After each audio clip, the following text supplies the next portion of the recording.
My name is David Taylor. I am the Change, Configuration and Release Overall Service Management Manager at the Australian Red Cross Blood Service.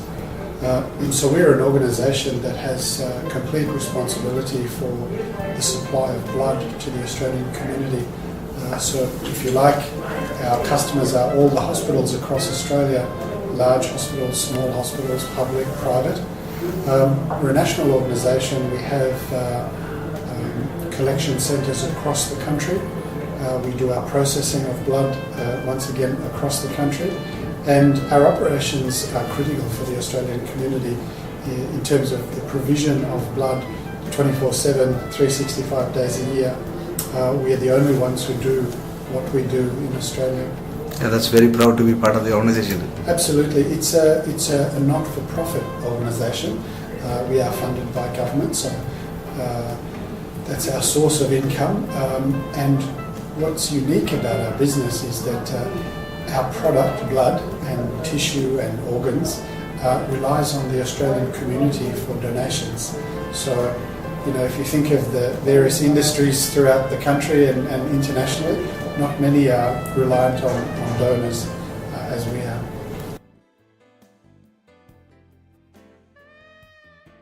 We had some reporting done because we're funded by government and we are essentially a therapeutic type organisation. We have rules and regulations that we must abide by to ensure good manufacturing practices and good product to the Australian community that's safe for consumption.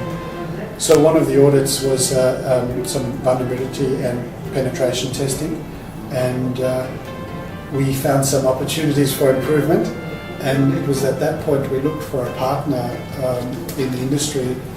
Really, we looked for a very strong organisation who could assist us from a security point of view.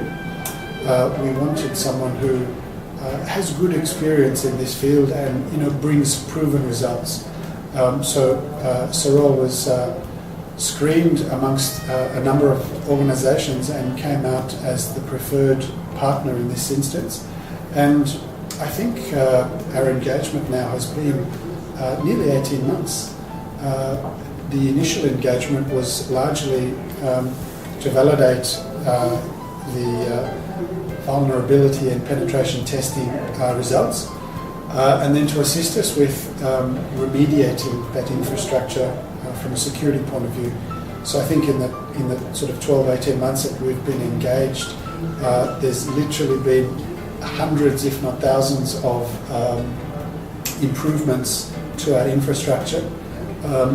One of the difficulties, though, obviously, along that journey is understanding exactly, what infrastructure we have, what requires security hardening, and then to actually execute the work. So we looked for a partner that had breadth and depth, plus very recent experience in that area.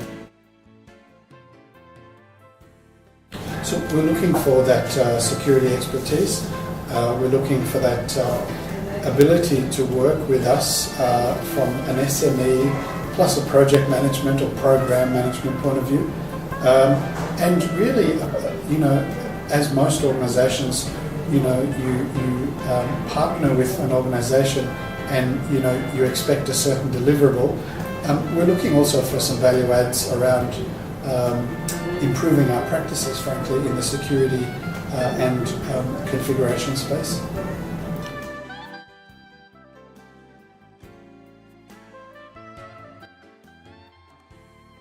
So one of the things that I touched on was configuration management. And in fact, we continued our partnership and extended our partnership with Sorol. Sorol has an integrated configuration management system, which we are now using at Australian Red Cross Blood Service. It's a fantastic tool that enables us, I mentioned we had disparate pockets of information. It's a tool that enables us now to centralise that information. All of the patching work that we did, we've recently done some data centre auditing. We've collated and reconciled all that information into the, we call it the ARCBS, the Integrated Configuration Management System. And we've put practices in place which enable our staff now to have a central repository. So we will have to continue to monitor our position in terms of security preparation, and by having an ARCBS, we have a very good start. I think our lessons learned and some of the value from Sorol was that it took quite some time to understand exactly what infrastructure we had, dedicated, shared, virtual, and by bringing something offline, exactly what business service or technical service would that affect. So with Sorol, we've learned all of those key relationships and attributes.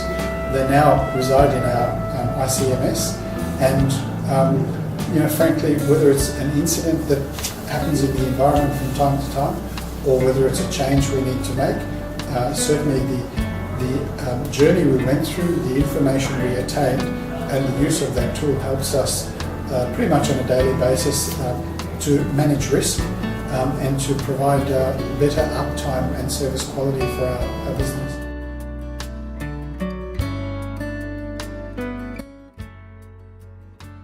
So one of the examples when Sorol was engaged with us, I think it was quite a challenge because in our organisation, which historically we were state-based, and over the last number of years it has become more of a centralised national organisation with a national head office. But as the organisation centralised, we find ourselves with a number of centres of expertise, if you will, and from a configuration point of view, pockets of information in whether it's architecture or storage or networks, different areas with different points of view, in terms of what the infrastructure looks like and what level of vulnerabilities and hardening is required. So that was a challenge for Sorol, and some of the value add was certainly around assisting us firstly discover all of our IT assets, confirm exactly where those assets were at from a security hardening requirement point of view, and then applying the hardening in a very efficient and effective manner. And I think back now to the level of specific changes that we did, and it's an example that I talk about often, through my work in change management, that we literally patched hundreds, if not thousands, of pieces of infrastructure, and without exaggeration, there was not one incident that was caused as a result of those changes. So, frankly, I'm very proud of our process and the overall governance, but certainly we have to give a lot of credit to the good work and the good people from Sorol as well.